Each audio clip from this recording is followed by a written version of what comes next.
prière est digne de régner. L'agneau est souverain. Nous élevons nos voix. Élevons nos voix pour l'adorer. L'agneau est souverain. Car il est beau, il est digne de régner. L'agneau est souverain. Est souverain. Nous élevons nos voix pour l'adorer. Nos voix pour l'adorer. Et l'agneau est souverain. Oui, Père, tu es souverain. Tu règnes pour les siècles des siècles. Cet homme, nous te le confions. Je soumets tout esprit et toute chair à l'obéissance de la parole de Christ. C'est dans le nom merveilleux, glorieux de notre Seigneur Sauveur Jésus-Christ que nous avons ainsi prié. Saint-Esprit, parle au peuple de Dieu, comme autant d'autres fois où il est dit dans l'Apocalypse, cette fois, que celui qui a des oreilles entende ce que l'Esprit dit aux églises. Au nom de Jésus, nous avons ainsi prié. Et le peuple de Dieu dit Amen. Nous acclamons le Seigneur. Gloire à Dieu.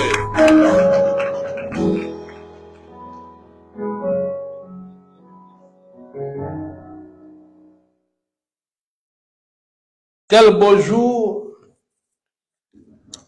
Le dimanche 18 octobre 2024. Amen.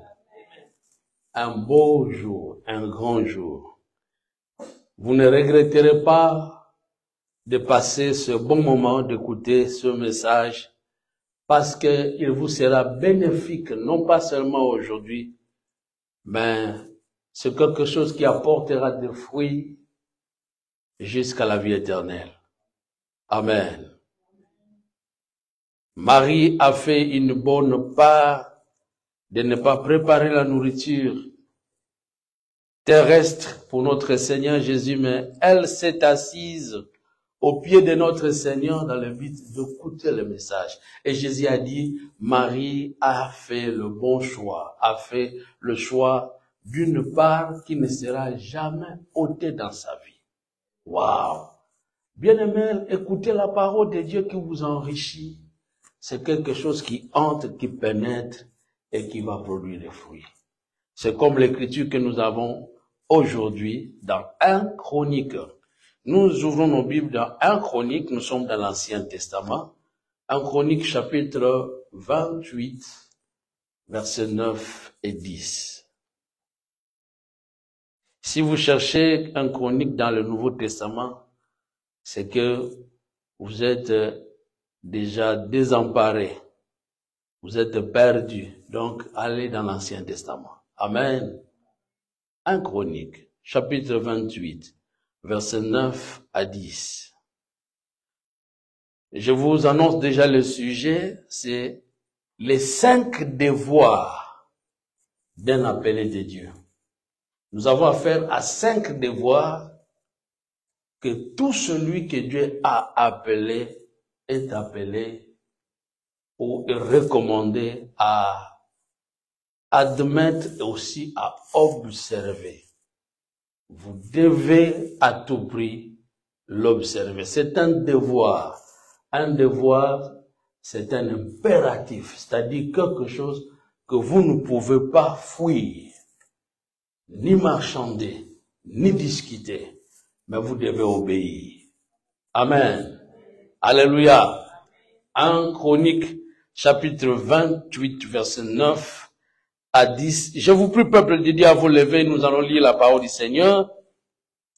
Je vais lire 2 versions. dont le tout premier, c'est la version second, et le deuxième, ça sera la version semeur. 1 Chronique 28, verset 9 à 10, dans la version Louis II, il est dit, « Et toi, Salomon, mon fils, connais le Dieu de ton père, et sers-le d'un cœur dévoué et d'une âme bien disposée. Car l'Éternel sonde tous les cœurs et pénètre tous les desseins et toutes les pensées. Si tu le cherches, il se laissera trouver par toi. Mais si tu l'abandonnes, il te rejettera pour toujours. » Wow. Considère maintenant que l'Éternel t'a choisi afin que tu bâtisses une maison qui serve de sanctuaire. Fortifie-toi et agis. Amen. Nous sommes dans la version semeur, il est dit, « Quant à toi, Salomon, mon fils, apprends à bien connaître le Dieu de ton père et adore-le d'un cœur sans partage et d'un esprit bien disposé. Car l'Éternel regarde jusqu'au fond du cœur et il discerne toutes les intentions. Si tu t'attaches à lui, il interviendra en ta faveur. Mais si tu te détournes de lui, il te rejettera pour toujours. » Parole du Seigneur, disons 3 fois Amen. Amen, Amen, Amen. Et vous pouvez vous asseoir, nous acclamons le Seigneur, notre Dieu, pour ce beau message. Amen. Bien-aimés, nous avons affaire à 5 devoirs, 5 recommandations, 5 conseils que vous ne pouvez jamais détourner ou fuir, mais vous devez à tout prix les accomplir. Pourquoi? Parce que vous êtes un appelé de Dieu. Amen. Dis avec moi, je suis un appelé de Dieu. Wow. Amen. Tout celui qui est appelé de Dieu est obligé de marcher avec ces 5 principes, 5 devoirs. S'il ne les accomplit pas, il sera le plus malheureux sur la terre. Si vous avez opté, vous avez accepté de marcher avec Dieu, pardon mes frères et sœurs, suivez-moi bien dans ce message, alors vous ne regretterez pas pourquoi vous êtes venus sur la terre. Vous allez vous réjouir plutôt et dire merci Père de m'avoir envoyé sur la terre. J'ai fini et j'ai accompli ma mission et maintenant je reviens auprès de toi pour le couronnement. Amen. Mieux vaut la fin d'une chose que son commencement, dit Ecclésiaste, n'est-ce pas? Bien-aimé, c'est bon. Même si vous avez commencé votre vie avec souffrance, mais du moins que vous la terminez avec gloire. Vous avez commencé le match en jouant dans l'équipe. Les gens se croyaient que vous allez perdre, mais à la fin, vous êtes sortis vainqueurs. Quelle joie! Et les supporters même sortiront avec toute gaieté, toute joie. Amen! Gloire à Dieu! Mieux vaut la fin d'une chose que ce commencement. Et c'est pourquoi, frère, si vous avez commencé très mal votre vie sur la terre, mais du moins aujourd'hui, vous avez l'occasion, avant que vous ne puissiez quitter la terre, d'être bénéficiaire des choses que Dieu veut à votre intention. Il y a 2 concepts, 2 choses importantes qui nous paraissent importantes à définir. 2 concepts, 2 choses d'abord à retenir. Premièrement, l'appelé. Nous devons savoir, quand on parle de un appelé, c'est quoi? C'est qui? Qui est un appelé? Amen. C'est là où vous allez vous poser la question. Est-ce moi? Suis-je un appelé? Et si vous êtes un appelé, et alors, vous allez aussi bien suivre ce message. Amen. Un appelé de Dieu. Et le deuxième concept à étudier ici, c'est le mot devoir. Quand on parle en termes de devoir, alors devoir, ça veut dire quoi? Amen. Voici la manière dont j'ai essayé de définir d'une manière pratique ce qu'on entend par un appelé ou un choisi de Dieu.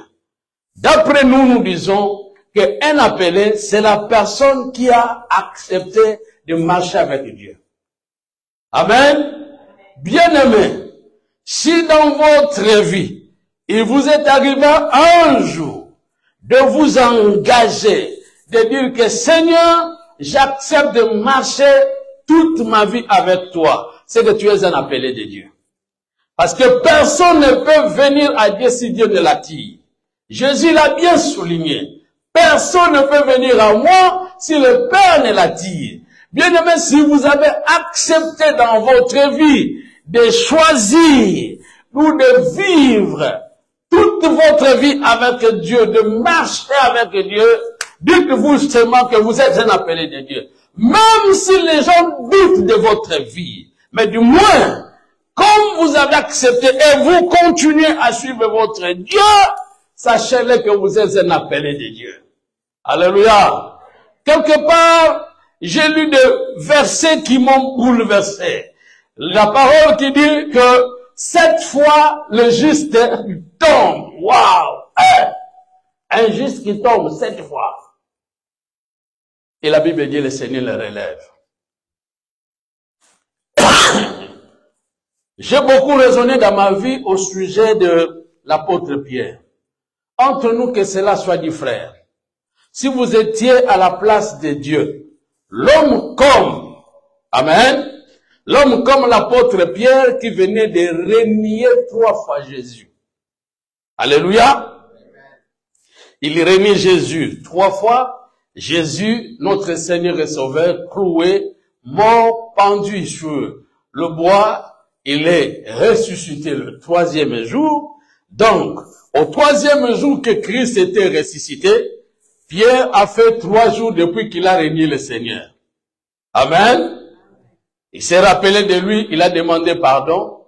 On ne sait ce qui s'est passé, mais un acte qu'il avait posé que beaucoup de gens en ont été informés. Ils avaient été informés que Pierre a régné le Seigneur. Amen. Après 3 jours, le Seigneur ressuscite. En fait, le 3e jour, le Seigneur ressuscite. Il leur apparaît plusieurs fois. Et avant de monter auprès de son Père, il a fait 40 jours sur la terre.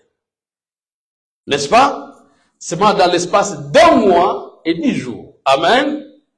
Il monte auprès du Père. Il reste en prière le 10e jour. Soit 50e jour après que Pierre ait régner le Seigneur 3 fois, Dieu va utiliser la même personne pour prêcher à de multitudes dont 3000 vont se convertir.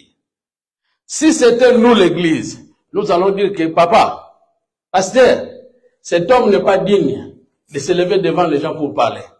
Amen. Au moins il doit être suspendu pendant 3 mois ou peut-être 1 mois, ou plutôt pas 1 mois, au moins pendant 1 année, il doit se taire. Il doit même pas apparaître parce que la chose qu'il a commise est tellement connue de tout le monde. Amen. Chose commise tellement connue de tout le monde qu'il ne peut pas passer. Or, c'est la même personne que Dieu va utiliser pour évangéliser et 3000 personnes vont se convertir. Bien-aimés, je voulais vous dire ceci. Quand Dieu vous appelle, ce que Dieu attend de vous, ce n'est pas que vous restiez dans le mal, mais que vous vous repentiez. Amen. Si vous ne vous repentez pas, frère, même si vous êtes un appelé de Dieu, Dieu va toujours vous rejeter. Vous allez le reconnaître ici dans ce message parmi les 5 éléments que j'ai évoqués ou les 5 devoirs. Amen. Retenez bien cela, frère. Quand Dieu nous appelle, il nous appelle tels que nous sommes. Le jour où il a pardonné la femme prostituée, bon, pas la femme prostituée, elle n'était pas prostituée, frère et frère. La femme de Jean 14 n'était pas prostituée. Mais du moins, c'est le mari qui avait mis le parfum sur le Seigneur, répandu le parfum sur le Seigneur, c'est lui qui était prostitué. Mais c'est au moins de Jean 4 que les gens ont amené et ont demandé à Jésus de lapider selon la loi de Moïse. Elle était mariée. Amen. Une femme mariée, mais surprise à flagrant délit d'adultère. Donc on vient la prendre au moment de l'acte. Je ne sais même pas comment est-ce qu'on l'avait pris. Est-ce qu'elle avait eu l'occasion de porter tous ses habits? Ou on l'avait ramené seulement avec des habits qui n'étaient pas vraiment bien portés? On l'amène pour prouver au Seigneur que voit même l'état dont elle se retrouve. Donc c'est vraiment quelqu'un à battre. Amen. Mais le Seigneur lui pardonne. Et dit, va, moi aussi je ne te condamne pas non plus. Amen. Alléluia. Nous allons reconnaître que cette dame, le fait seulement de se retrouver devant le Seigneur, elle se retrouve déjà quelqu'un qui soit déjà choisi. Parce que une fois pardonnée, dès sa condamnation, je crois fermement qu'elle a pris la résolution de ne plus y revenir et elle a décidé de suivre le Seigneur. L'exemple le plus frappant, nous pouvons énumérer deux dans la Bible, dont le premier, c'est la femme samaritaine, à qui Jésus a dit, appelle ton mari, elle dit que je n'ai pas de mari. Mais Jésus va dire, ok, tu as bien dit, tu as eu raison de bien dire que tu n'as pas de mari, parce que l'homme avec qui tu vis maintenant jusqu'aujourd'hui, peut-être cet homme-là était à la maison. Peut-être qu'ils avaient encore notre rendez-vous. Et Jésus va dire qu'il est le 6e, mais il n'est pas ton mari. Amen. Au même moment, cette femme est allée annoncer dans toute la ville de Samarie que venez voir un homme qui m'a dit tout ce que je fais. Frères et sœurs, une femme de mauvaise réputation, bien reconnue, mais qui devient évangéliste en quelque sorte, qui mobilise et sensibilise les gens à venir à Christ. Elle annonce, elle témoigne. Gloire à Dieu, alléluia.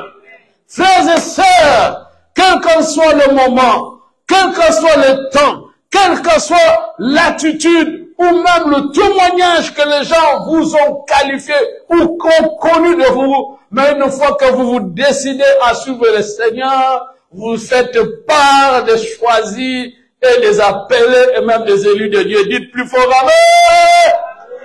Les voleurs sur la croix qui a dit, Seigneur, souviens-toi de moi lorsque tu viendras dans ta gloire. La toute première personne que Jésus a amenée dans le paradis, c'était pas Pierre, mais c'était ce voleur. L'homme qui n'a même pas passé 3 ans et demi avec le Seigneur, mais qui n'a passé seulement que des temps de durée, en quelque sorte de 3 heures sur la croix. Voilà la première personne que Jésus a amenée dans le paradis. Disons ensemble, gloire au Seigneur. C'est pourquoi, frère, je vous dirai, vous qui avez accepté d'être avec Christ, vous qui avez décidé dans votre vie de marcher avec Dieu, sachez-le que vous faites partie des appelés de Dieu. Vous faites partie des élus de Dieu. Vous faites partie des choisis de Dieu. Alléluia. Nous avons affaire à Salomon. Disons ensemble Salomon. Ça, c'est le passage que nous avons lu. Savez-vous que Salomon n'était pas l'unique fils à David, notre père? Et d'ailleurs, si vous faites bien des recherches, même si vous ne faites pas de recherches, vous allez reconnaître qu'il est parmi les tout derniers fils que David avait eu. Même l'enfant qui était mort avec Bathsheba, que Bathsheba a eu avec des relations qui n'étaient pas bonnes avec David, cet enfant-là était l'aîné de Salomon. Mais il était mort parce que Dieu avait décidé à sa mort. Après quoi, Dieu a eu pitié de Bathsheba qui a perdu et son mari et l'enfant. Pour la consoler, il lui donne plutôt un fils. Mais Dieu fait la promesse à David. Il dit que l'enfant que tu auras, qui héritera ton trône, c'est lui qui régnera avec paix. Toi, tu as travaillé, tu as régné dans la guerre. Tu avais tous les jours guerre sur guerre. Mais du moins celui qui succédera à ton trône de son temps, il n'y aura pas de guerre. Et en guise de cela, de la promesse, David va donner à son fils Salomon le nom de Salomon. Vous savez ce que signifie Salomon? Salomon a des traits avec la paix. Ça veut dire pacificateur. C'est-à-dire l'homme, quand son règne sera là, il y aura la paix. C'est pourquoi vous verrez que du temps de Salomon, il n'y avait pas de guerre comme au temps de son père, David. Alléluia. Sauf que Salomon était un peu malin pour avoir reconnu que tout ce qui faisait l'équipe de ses ennemis, il a fait un effort au moins dans tout ce royaume d'avoir une fille du roi comme sa femme. Il a pris des princesses comme ses femmes. Ah, toi, tu vas pas que, oh, ok. Il vient prendre une femme là-bas, une princesse. Il se marie. C'est pour dire que si son père veut se lever pour aller combattre, Salomon va se dire que, mais là, je ne cherche que le combat sur mon propre sang, ma fille est là-bas. Amen. Voilà pourquoi on apprend qu'il avait eu 700 femmes et 300 concubines. 1000 au total. Bien-aimés dans le Seigneur, nous ne sommes plus au temps de Salomon pour dire que nous avons droit à nous marier à plusieurs femmes. Amen. Ne prenez pas ces modèles. Alléluia. La Bible nous montre que c'était à une époque où Dieu avait libéralisé cette tradition ou ce moment ou cette pratique. Mais aujourd'hui, Christ nous renvoie toujours, n'avez-vous pas lu ce qui est écrit au commencement, que Dieu fit l'homme et la femme. Amen. Alléluia. Bien-aimé dans le Seigneur, Salomon, comment est-ce qu'il s'est retrouvé choisi? Comment est-ce qu'il s'est retrouvé appelé? C'est à cause de la promesse que Dieu avait donnée. Amen. Et Dieu a fait en sorte que David puisse avoir un fils à sa vieillesse, si on peut le dire au moins, parce qu'il grandissait. Alors Salomon va apparaître parmi les enfants de David, mais que Dieu va faire le choix seulement à ce jeune. Quand il est arrivé au trône, il avait 20 ans. Imaginez un père qui quitte le pouvoir à 70 ans, c'est David, mais qui laisse le pouvoir à un jeune homme de 20 ans. 20 ans, qu'est-ce qu'il a comme expérience? Rien du tout, frère. Mais au moins, il a eu l'appel. Amen. Bien-aimé, quand vous avez l'appel ne dépend pas de votre âge. L'appel ne dépend pas de vos faiblesses. L'appel ne dépend pas de vos manquements. Amen. C'est comme notre frère qui chante Zamba Ponyo Negeka Rosali. Bien-aimé, tel que vous êtes, que ce soit que vous êtes mince, que ce soit que vous êtes noir, que ce soit que vous êtes court, que ce soit que vous êtes lancé, que ce soit que vous êtes gros, vous passez à des moments d'étouffement. Dieu ne tient pas compte de tout cela. Quand il vous appelle tel que vous êtes. Amen. C'est à toi maintenant de reconnaître que tu as été choisi. Amen. Si on ne se reconnaît pas pour avoir été choisi, c'est là où vous aurez des problèmes précieux. C'est pourquoi je vous en prie, peuple de Dieu. Suivez-moi bien dans ce message. Vous avez des devoirs. Et un devoir, c'est quoi? Quand on se reconnaît que Dieu vous a choisi, vous marchez avec Dieu, vous avez accepté d'être avec Dieu, ou Dieu vous a pointé les doigts, et vous a appelé, vous a dit, suis-moi, et tu l'as suivi. C'est-à-dire, vous êtes un appelé. Alors, le devoir. Vous savez qu'aujourd'hui, les gens se plaignent beaucoup de leurs droits que de leurs devoirs. Oh non, moi j'ai mes droits. Tu as tes droits, bien sûr. Sachez-le que les droits ne peuvent jamais exister s'il n'y a pas de devoirs. Là où vous trouvez des droits, c'est qu'il y a des devoirs. Un pays très organisé, où on vous offre beaucoup de choses, beaucoup d'avantages. Faites attention. Vous trouverez aussi que c'est un pays qui a beaucoup de devoirs. Amen. Il y a beaucoup d'exigences. Les gens se réjouissent quand ils viennent ici aux États-Unis, ils disent que, ça c'est un pays des opportunités. C'est un pays des opportunités. Mais faites trop d'opportunités, mais faites attention. Le jour où vous tombez sur une gaffe quelconque, c'est alors que vous allez reconnaître que, là où il y a beaucoup de liberté, faites attention. Il y a aussi des devoirs. Disons ensemble des devoirs. Si vous avez des droits auprès de Dieu, si Dieu a la facilité de vous reconnaître comme étant membre de son royaume, si Dieu ne tient pas compte de vos faiblesses, ne tient pas compte de votre vie, de la manière dont vous avez vécu, mais il vous appelle à marcher, à être ensemble avec lui, faites attention. En dehors de cela, il y a un soubassement. Il y a quelque chose qui soutient ses droits. Il y a quelque chose qui soutient ses prérogatives ou tous ses avantages. Ce sont les devoirs que vous devez observer. Partout où vous avez vu Dieu libérer une bénédiction, sachez-le qu'il a toujours commencé par une condition. Si vous observez mes lois, si vous observez mes commandements, voici je vous ferai. Amen. Donc Dieu commence d'abord par les devoirs. Disons ensemble devoirs. Un devoir, c'est une obligation. La manière dont je définis le devoir, que ce sont des principes ou règles établies en termes d'équilibre au vécu de nos droits, privilèges ou prérogatives. C'est-à-dire, si vous voulez vivre les avantages de votre vie, il y a des choses à accomplir, il y a des principes à observer, il y a des choses que nous qualifions de devoirs, des choses dont vous êtes obligés de répondre. Bien-aimé Salomon se vit dans la gloire.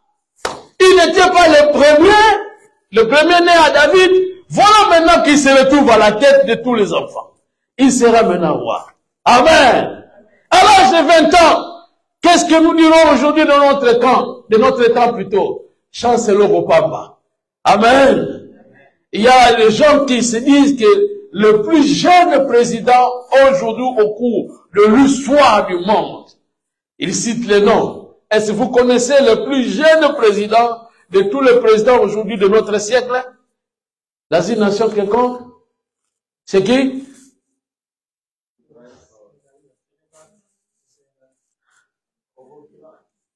Au Sénégal, le président à quel âge? Au Burkina, le président à quel âge? Ok, entre parenthèses. Amen. Bien aimé. C'est-à-dire, quand on voit quelqu'un très jeune, on se dit, ah, ça c'est courageux. Hein? Amen. Mais à l'âge de 20 ans, frère, être roi. Et pourtant, il avait des grands frères.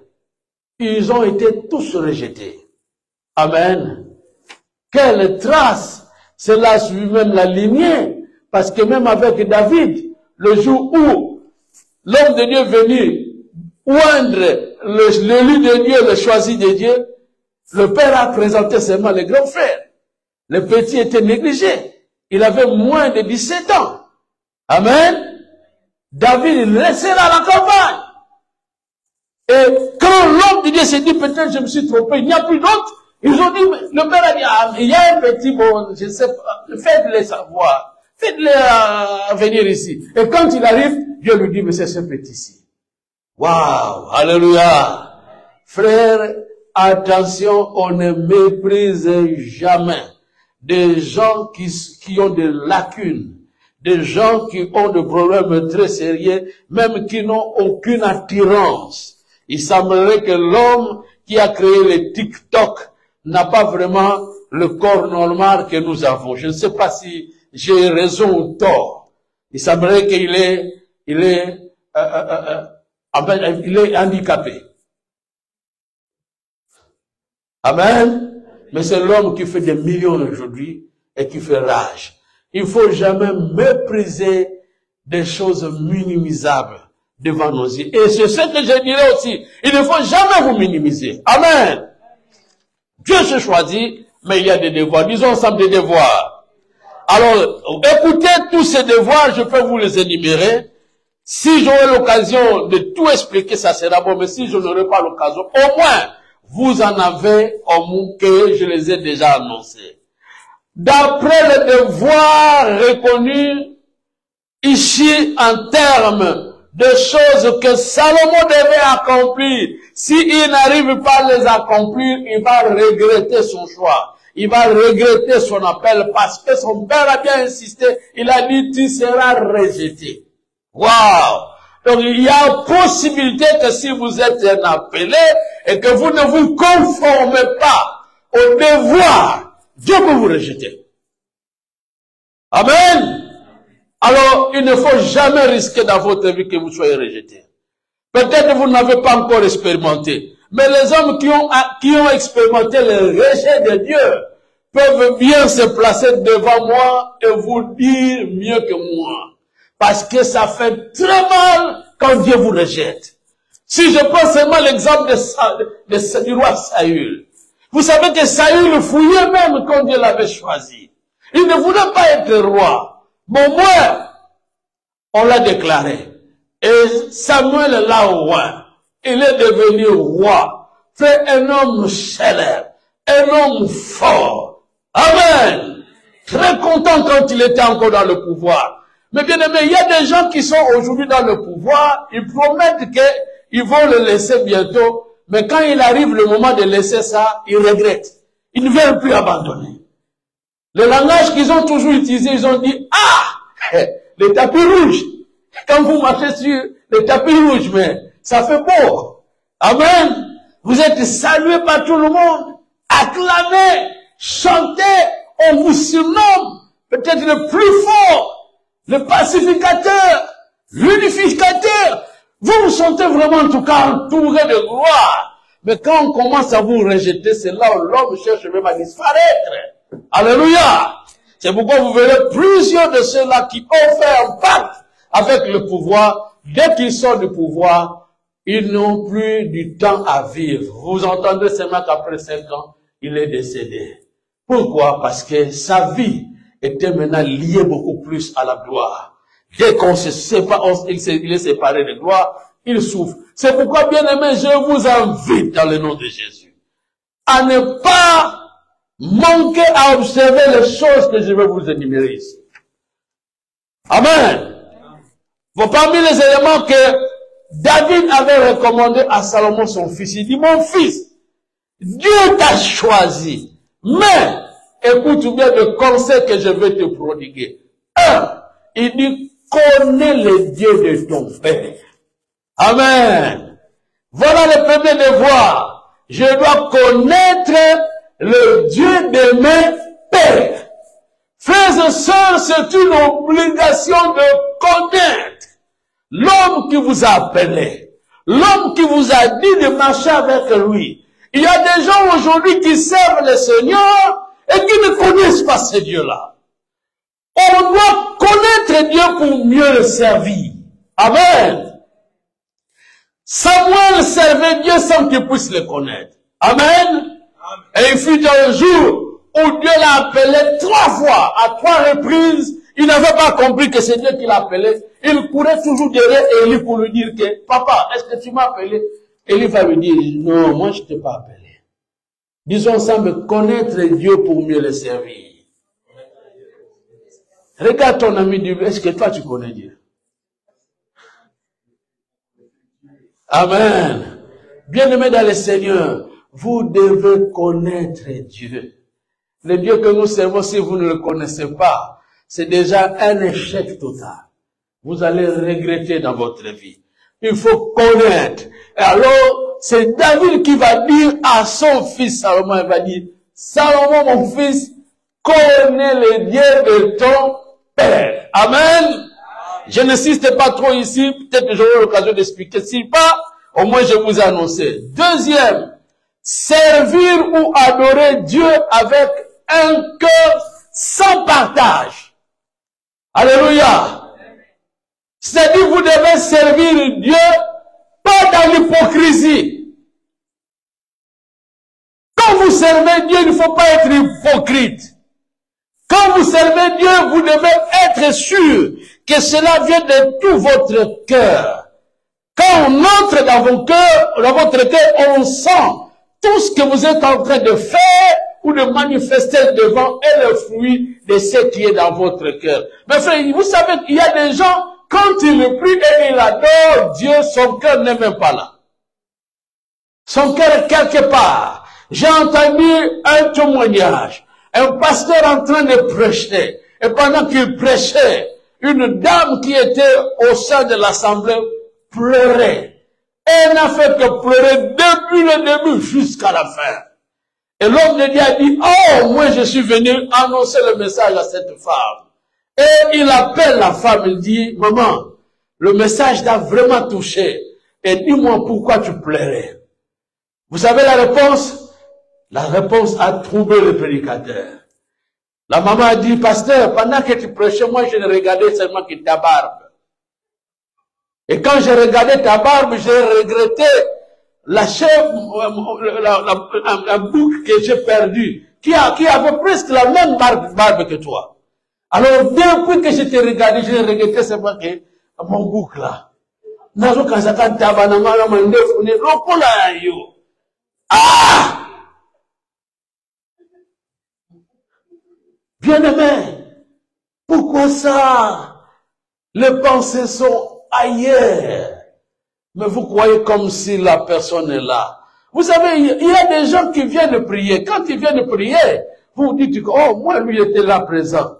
Oh, il était là présent seulement que pour satisfaire à son père, ou satisfaire à sa femme, ou satisfaire à son mari, ou même que le pasteur seulement le voit et qu'il était là à la prière. Mais au moins son cœur n'était pas là. Waouh! Alléluia!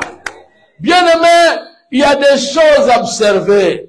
Que quand vous avez accepté d'être avec Dieu, et si vous voulez vivre la vraie joie d'être avec Dieu, et de sentir sa présence, de sentir toujours qu'il est avec vous, regardez à votre manière dont vous servez Dieu. Vous savez, si c'était à notre époque, l'offrande qu'avait amené Ananias et Saphira, nous allons vite sauter sur cette offrande. Pourquoi? Parce que cela est venu de leurs mains. Amen. C'est venu de leurs propres mains. Ils ont vendu une portion de terre, et en vendant la portion de terre, je ne crois pas que cela coûtait 10 $. Une portion de terre valait vraiment beaucoup.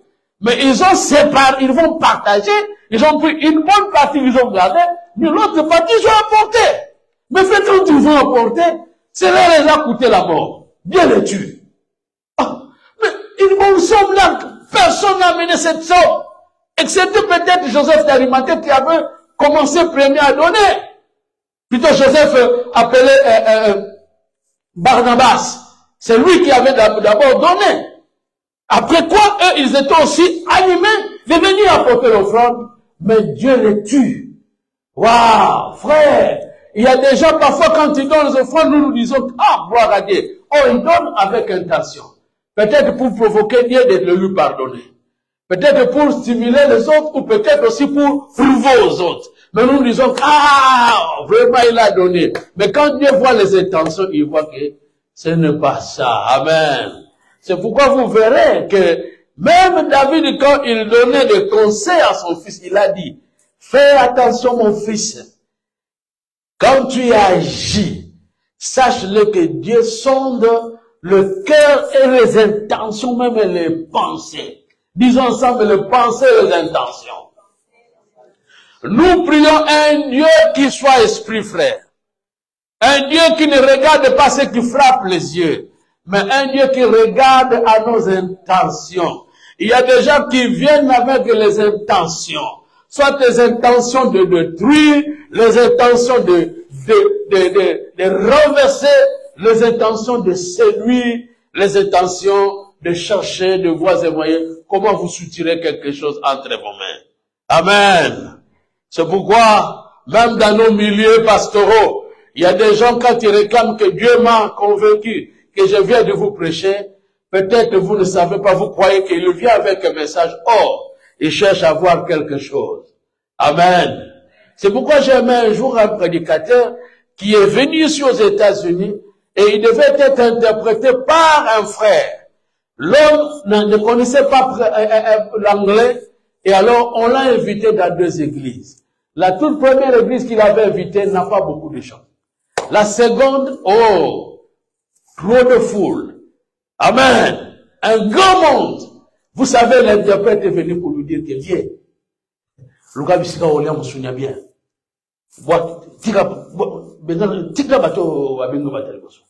Ceux qui t'ont invité là-bas, quand tu y vas, tu ne vas rien voir. Mais si nous allons là-bas, tu trouveras que même moi aussi, l'interprète, j'aurai ma part et toi, tu auras une grande part. Mais l'homme de Dieu les a dit, j'aime mieux aller prêcher là où les gens m'ont appelé première fois. Amen. Ils ont été les premiers à m'appeler. Amen. Si on va rien me donner, peu importe. Bon, moi, je dois respecter. Je ne prêche pas l'évangile à cause de l'argent, mais je prêche l'évangile parce que Dieu m'a appelé à le prêcher. Amen. Alléluia. Bien-aimés, tout ce que vous faites dans votre vie, veillez à votre intention. Quelle a été l'intention qui vous a animé? Dieu nous regarde avec notre cœur. Quand vous le servez, faites-le de tout votre cœur qui sont au moins. Que vous ne cherchez pas une gloire quelconque, mais vous l'aimez et vous le servez. Alléluia! Alléluia! Troisième, c'est de chercher Dieu ou de s'attacher à Dieu. David dira à son fils, si tu cherches Dieu de tout ton cœur, il se fera voir. Amen. Vous savez, mes frères, aujourd'hui, les gens aiment mieux qu'on prophétise à leur égard. C'est mon frère que je prophétise. Voilà pourquoi aujourd'hui, il y a beaucoup de prophètes. Les gens ne veulent plus devenir des pasteurs, même pas évangélistes. Beaucoup veulent devenir des prophètes parce qu'ils savent que c'est la prophétie maintenant qui paye bien. Moi, je suis de la génération où j'ai vu, premièrement, que c'était des évangélistes qui paraissaient. J'ai vu des évangélistes, des frères qui sont devenus évangélistes, se promenant avec des gros sacs, frères. Et quand vous vérifiez ce qui se trouve dans le sac, ce n'est pas la Bible, ce ne sont pas seulement des choses de la Bible, mais il y a beaucoup d'enveloppes. Donc, ils se promènent avec beaucoup d'enveloppes pour aller les laisser enveloppe sur enveloppe quelque part pour dire que je suis l'homme de Dieu, l'évangéliste, alors soutenez l'œuvre de l'évangéliste. Quand ils ont vu que non, l'œuvre de l'évangéliste ne payait plus, les gens se sont maintenant autoproclamés des pasteurs. Et après la vague des pasteurs, aujourd'hui c'est la vague des prophètes. Bien-aimés dans le Seigneur, ce que nous entendons aujourd'hui, le manque qu'il y en a. Amen. Je ne sais pas si vous avez entendu parler des manques qu'il y en a. Amen. Il y a des miracles fabriqués. Il y a des choses qui se font de faire. Pourquoi? Parce que les gens n'ont plus le cœur de servir Dieu, mais ils ont des visées. Il y a une grande différence entre une vision et une visée. Celui qui vise et celui qui a la vision sont différentes. La vision vient de Dieu, mais la visée vient de l'homme. Ce sont les intentions. Amen. C'est pourquoi, frères et sœurs, je vous dis qu'il est mieux que vous-même vous puissiez chercher Dieu au lieu que les gens cherchent Dieu pour vous. Amen. Cherche toi-même Dieu. Moïse a cherché Dieu et il l'a trouvé. David a cherché Dieu, il l'a trouvé. Même Jacob qui a eu l'héritage de son père et même son grand-père Abraham et Isaac, mais lui-même il a rencontré Dieu face à face sur le mont Péniel. Amen. Bien-aimés, ne vous fiez pas toujours aux prières de vos parents.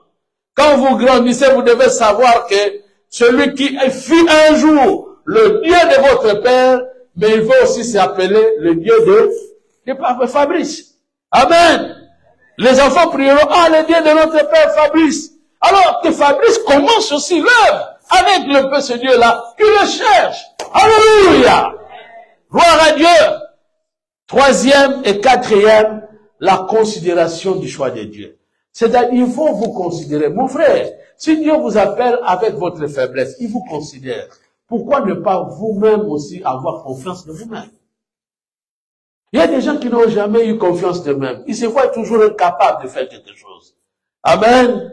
Mais il faut avoir la considération de soi. Dis avec moi, je dois me considérer. David a dit, considère que le Seigneur t'a choisi. Amen. Mon frère, c'est votre temps. N'attendez pas que le temps passe, qu'un autre prophète vienne vous parler. Non. Vous, vous êtes de votre époque, vous êtes de votre temps. Levez-vous et vous devez faire à part des choses. Ne craignez pas ceux qui ont existé avant vous et qui ont fait un grand pas. Aujourd'hui, vous êtes capable de faire mieux que ceux qui vous ont précédé. N'est-ce pas? Si vous croyez avec moi, quand même très fort le Seigneur. Ne vous arrêtez jamais. Il y a des gens qui craignent à se marier. Oh non, quand je regarde à mon père, je ne peux pas me comparer, mon frère. Ton mariage peut être mieux que le mariage de tes parents. Vous le croyez? Amen. Mon père s'est marié à 5 femmes. Mais moi, je suis resté fidèle à une seule femme. Peut-être je pouvais craindre mon père. Mais aujourd'hui, je dirais qu'au moins, dans le cas du mariage, je suis un modèle. Amen. Bien-aimés dans le Seigneur, cherchez à faire un pas pour qu'on puisse se référer à vous. Et le tout dernier, c'est vous mettre à l'application. David a dit à son fils Salomon, il a dit, fortifie-toi et agis. Bien-aimé, il ne faut plus attendre le temps. Oh non, le temps, je ne sais pas encore le temps. Non, je suis encore moins âgé. Salomon, il a commencé à régner à l'âge de 20 ans. Amen. C'est à l'âge de 20 ans qu'on a reconnu qu'il était l'homme le plus sage, surtout par le jugement qu'il avait apporté sur 2 femmes qui l'ont amené un enfant. C'est là où je conclue, mes frères. Qu'est-ce que je dirais? Bien-aimés dans le Seigneur, dans votre vie, faites de votre mieux, vous-même à connaître les Saintes Écritures, à comprendre Dieu. Depuis que vous avez commencé avec Dieu, jusqu'aujourd'hui, votre foi doit grandir. Votre connaissance avec Dieu doit grandir. Vous ne devez pas toujours apprendre, mais vous devez maintenant commencer aussi à apprendre aux autres ce que vous avez reçu. Amen. Alléluia. Sinon, vous serez comparable à un enfant qui redouble toujours la gardienne. Même à l'âge où vous avez des barbes, mais vous redoublez toujours la gardienne. Non, c'est honteux, frère. C'est maintenant le temps que vous-même vous appreniez Dieu. Amen. Que vous adorez Dieu avec sincérité. Un cœur qui n'est pas partagé. Que dans votre vie, qu'est-ce que vous devez faire encore, comme je l'avais dit? C'est chercher Dieu. Que vous cherchez Dieu, vous le trouvez. Amen. Alléluia. Ayez le temps de prier, de chercher la face de Dieu, avoir la considération de soi, aussi vous mettre à l'action. Nous allons nous lever pour la prière. Quand